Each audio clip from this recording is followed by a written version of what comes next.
একটা জরুরি কথা আছে।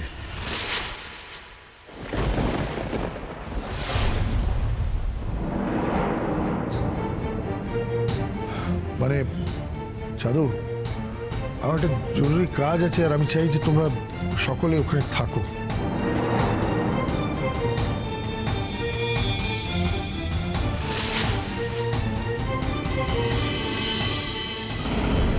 বাবা, কি হয়েছে আপনার? আপনাকে এত শুকনো দেখাচ্ছে। আপনি তখন ওরকম তড়িঘড়ি বেরিয়েও গেলেন, তো কিছু খাওয়াও হয়নি বাবা। আমি তোমার মামনির কাছে গেছিলাম তোমার ওই কাকাকে নিয়ে। মনে মনে অনেক হিসেব ছিল।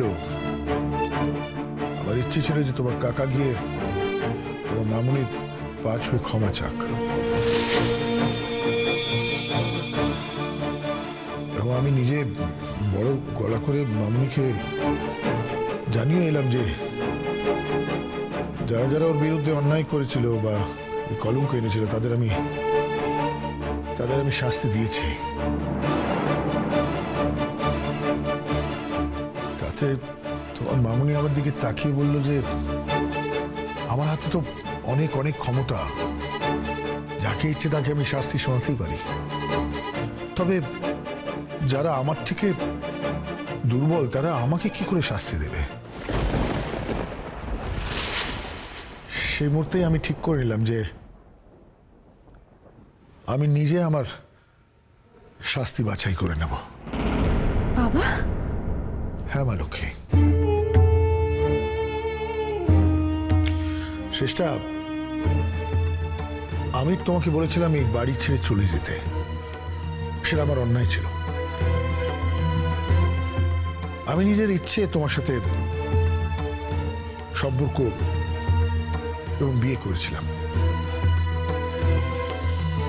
তারপর আমার ইচ্ছে হতেই পারে যে আমি তোমার সাথে কোনো সম্পর্ক রাখবো না, তবে তোমাকে এই বাড়ি ছেড়ে চলে যাওয়া এইটুকু বলাটা আমার অন্যায়।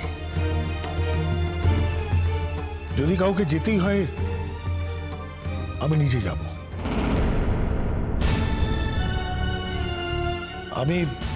আমি আমার উইলটা লিখতে চাই, আমার সম্পত্তি আমি ভাগ করে দিতে চাই।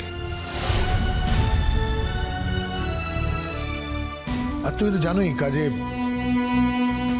আরেকটা ব্যারিস্টারের দরকার পড়ে। তাই ভাবছিলাম কম্প্যাশনেট গ্রাউন্ডে তুমি যদি উইটনেসের কলমে সাইন করো, আশা করি খুব একটা বেশি কিছু চাইছি না।